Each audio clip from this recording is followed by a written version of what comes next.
Our human brains are really drawn to things that are quick, easy, and efficient, which in a lot of circumstances is helpful, but in some circumstances really is not, especially when it comes to our brains so quickly and easily believing every thought that comes into our brains.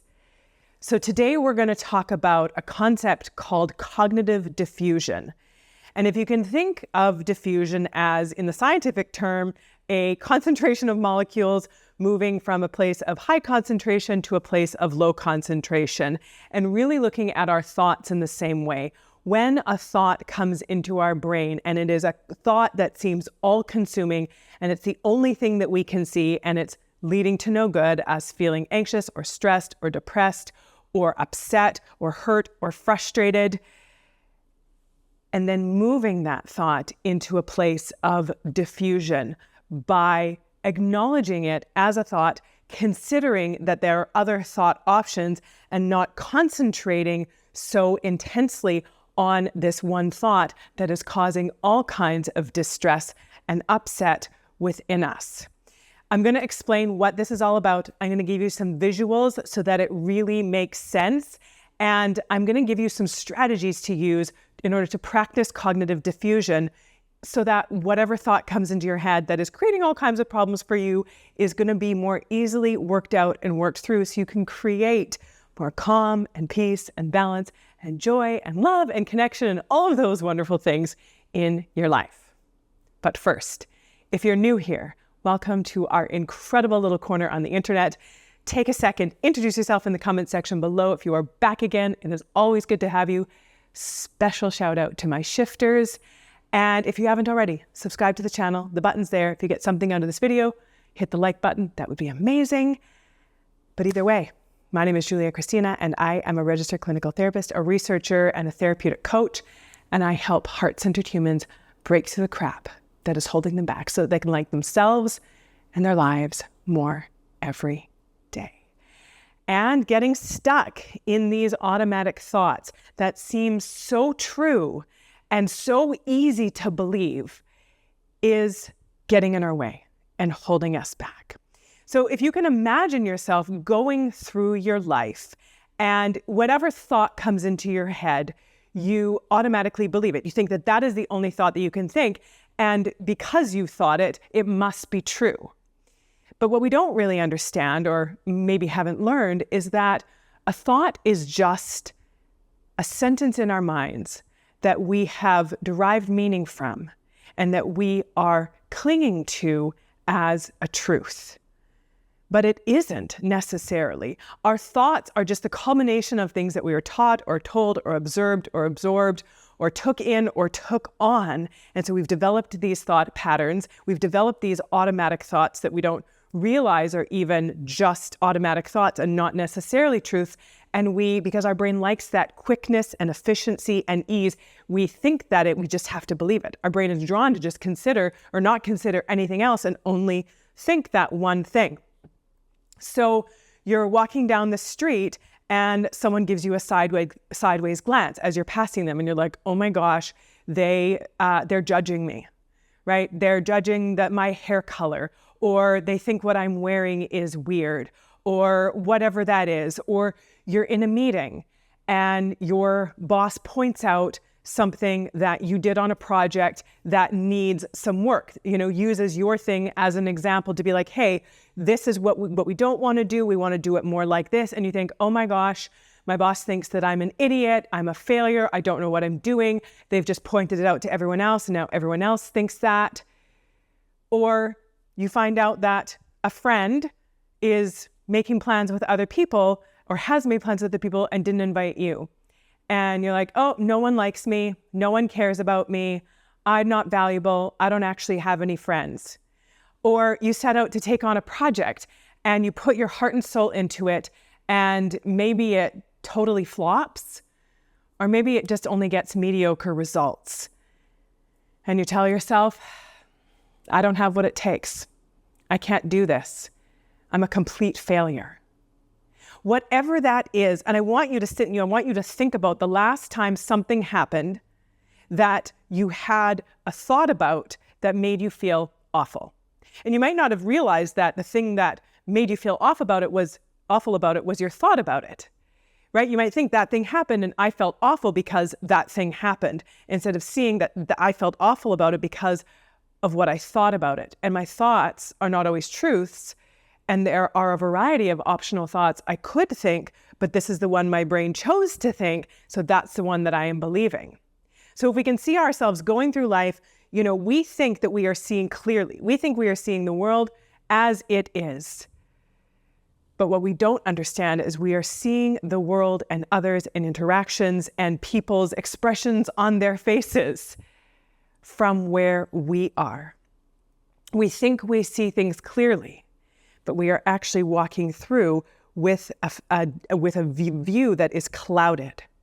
And we have this view, this mask, sort of these goggles right in front of our face. We have this obstructed vision right in front of our face. So the concept of cognitive diffusion is about taking that mask back and seeing that there are other things around. It doesn't mean that that thought has to be completely gone, that our perspective has to be completely abandoned, but understanding that that is only a perspective. That's only part of the view. If you can also imagine here, I've got this very high-tech piece of technology for you. I've got this piece of paper. So if you can see that dot, if I can hold that right up there, my very, very fancy technology.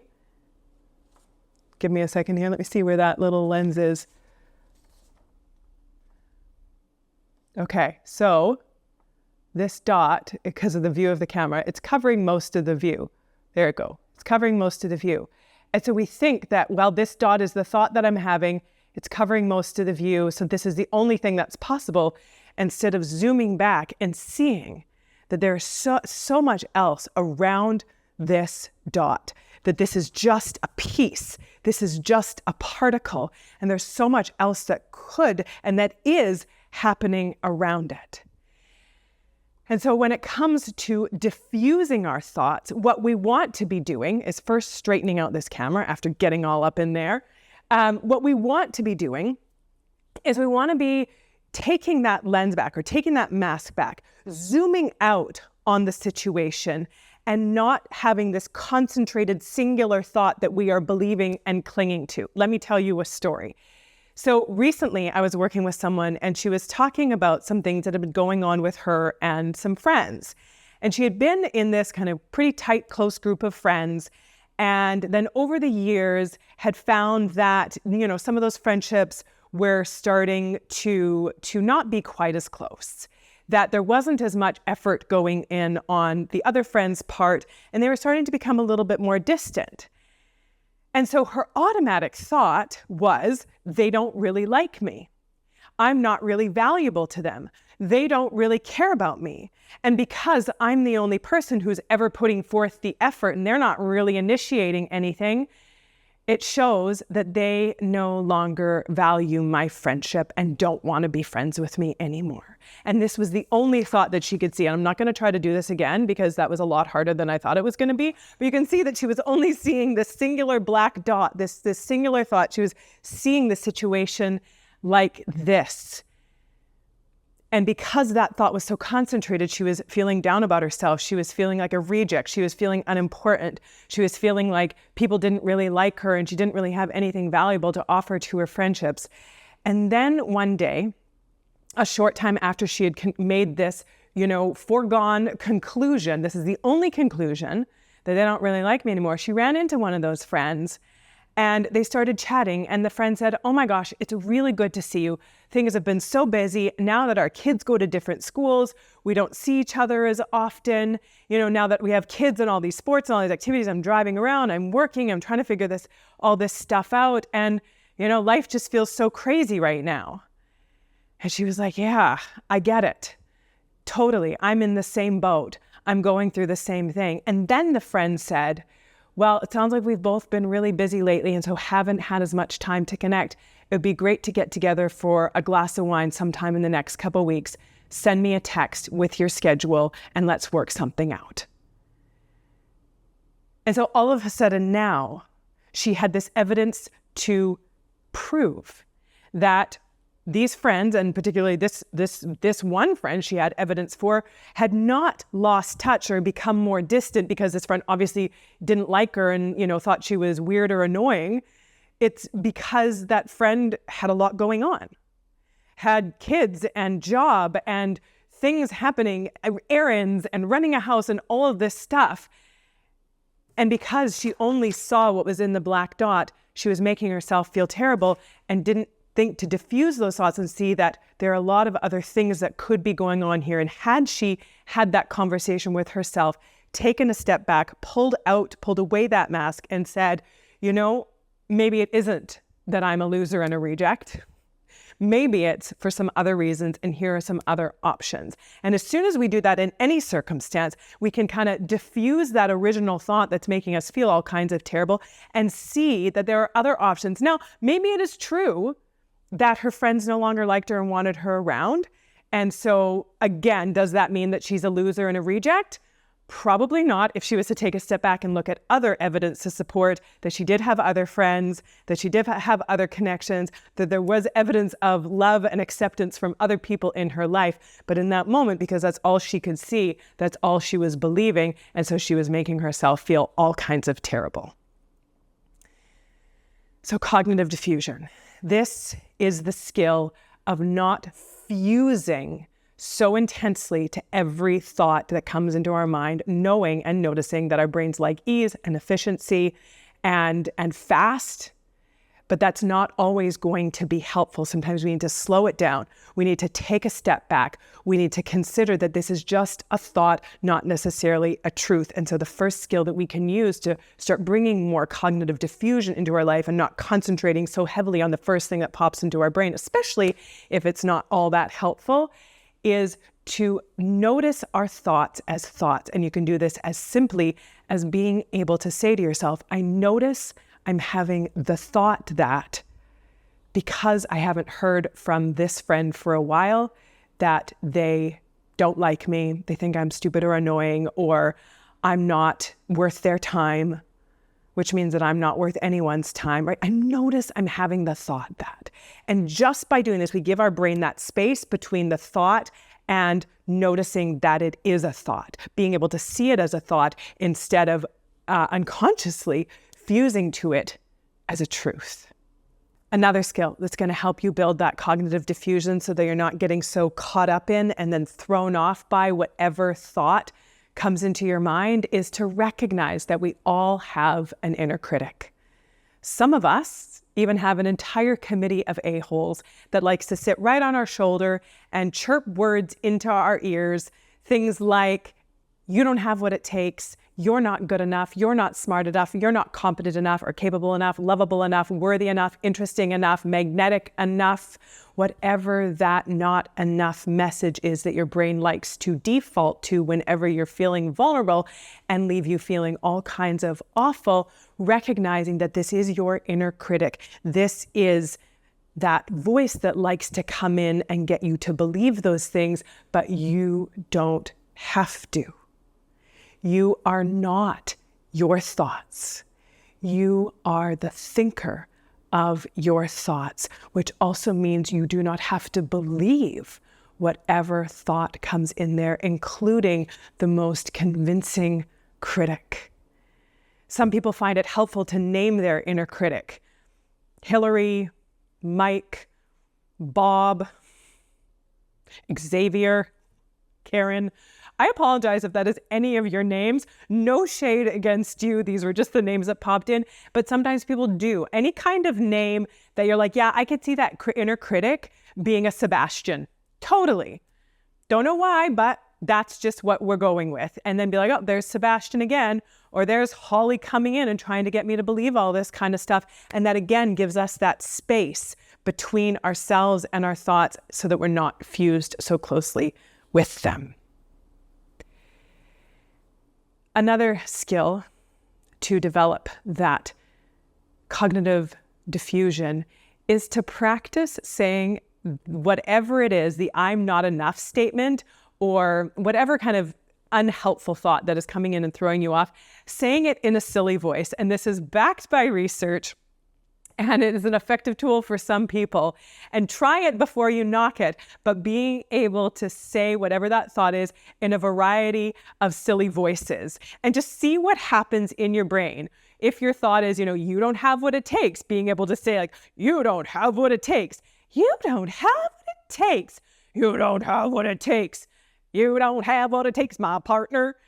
And just practice saying that. And the more you say it, the more your brain is going to see the absurdity in the voices, which is going to start to associate absurdity to the thought. And you're actually going to be able to laugh at it. And maybe you're laughing at yourself and your own ridiculousness of it. But instead of that thought making you feel all kinds of terrible, that thought is going to bring some laughter.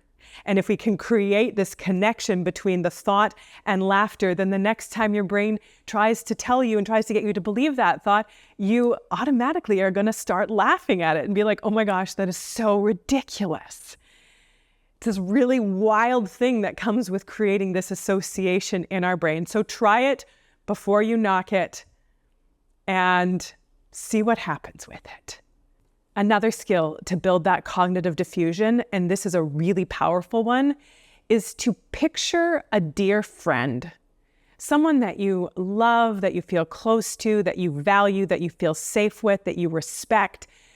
Picture them coming to you and sharing the same situation that you're going through, sharing the same thoughts that you've been struggling with, picture them sharing those with you. So let's say they came to you and said, oh my gosh, I was at this work event the other day and I was talking to these people and I was kind of rambling on about this and I kind of overshared a bit too much here, or I said something that sounded kind of weird here. And they probably think I'm obnoxious or an idiot or dumb, or, they probably think that I am ridiculous. And it's really bugging me. It's really bringing me down. What would you say? Would you be like, oh my gosh, you are a fool. Why do you even let yourself out of the house? Do not talk to anyone again, ever. You are ridiculous. And if you would say that to a friend, I would hope that they would consider making new friends. But I know that you wouldn't, because I know that you are a kind, caring, empathic, compassionate person, or we wouldn't have connected. You would say something like, you know what? Yeah, I know sometimes in these situations it can feel awkward, but chances are they weren't even thinking about you. And, I've talked to you before and I have never thought that you are ridiculous or stupid, or even when you've kind of been like going off and getting really excited telling a story, I have never had those thoughts about you. And I know you. And even if they did have those thoughts about you, it's okay to just sort of let them. That also doesn't define you. Someone else's thoughts or opinions about you do not define you. You define you. Your thoughts about you define you. So make sure you choose them intentionally and wisely. So picturing that, if you had a bestie coming to you and sharing the same thing, how would you respond to them? What would be some other options other than what you've been telling yourself, like you're an idiot, you're so ridiculous, you're so awkward, right? What would they say to you? Or what would you say to them? More appropriately, what would you say to them if they came to you? Another skill is, this is one of my favorites, and it works, but this one is not backed by evidence. This is backed by my dear Auntie Ruth, who taught this to me when I was a little girl. And I was feeling all kinds of big, difficult feelings and thinking all kinds of big, difficult things about myself. And she told me this when I was probably 7 or 8 years old. And she said, Julia, I feel like, and I can see and I can hear that you've got all kinds of ick on you, that you are feeling icky, that you are thinking icky, and you're really finding it hard. So what I want you to do is, I want us to do this together, and I want us to wipe off the icky. And so she'd stand there and she'd be like, okay, picture the icky on your shoulders. Wipe off the icky. Get the icky off your chest. Wipe off the icky off your legs. Wipe off the icky. Get it all on the ground. whatever thoughts those are, whatever feelings those are that are feeling all kinds of icky, wipe them all off and then let's stomp on them on the ground. And I remember doing this, and I have done it since as an adult. I have just literally been like, ugh, I don't want to think these thoughts. I don't want to feel this way. This is not true. This is not who I am. This is not helpful. Like, get this off of me. This is not me. And wiping it all off and then stomping on it on the floor. Often using our bodies and getting involved in our processing of an emotion, of diffusing from a thought, using our bodies and our physiology for that can be extremely helpful. Trying different physical ways of brushing off those thoughts and feelings, seeing that I don't have to think that way. That is not the only thing I can think. And I don't even want to think that because it's not who I am. It's not what I'm about. And being able to create that space, diffusing that from that concentrated experience. So simple. So simple. Probably the most simple skill that you'll be able to use, and you can use it immediately, anytime. It's going to take you 2 seconds, maybe 3. And it's going to make a difference in giving you that space, creating that diffused thought, is to be able to say to yourself, this is a thought, which we've already identified. I notice I'm having the thought, but being able to identify it just simply as saying, this is a thought. Is this thought helpful? 4 words. 4 words. Is this thought helpful? And if the answer is no, then work on considering another option. But even that in and of itself, to be like, oh, this is not helpful. And I have put myself through this before, and I am not doing it again. It's not helpful. It's not necessary. This is just a thought. I don't have to commit to it. We don't have to believe everything we think. And creating space between ourselves and our thoughts, diffusing them so they're not so concentrated, is an essential skill. It's a foundational step. And it's a great place to start if you notice yourself getting so caught up in these invasive, intrusive, overthinking thoughts about whatever it is. This skill is going to, these skills, at least one of these skills is going to work for any situation. So try each one out. See which one connects the most with you. And how you'll know if it's working is if after you use the skill, you feel different. That's how you know. Simple as that. After you practice the skill, you notice a shift in how you are feeling, then that it means that the skill is working. Give each one of them a chance, see which one fits the best. And I have a guided exercise for you. This one takes this work a little bit deeper, walks you through a guided mindfulness exercise to work on unattaching from your thoughts, not clinging them to so closely.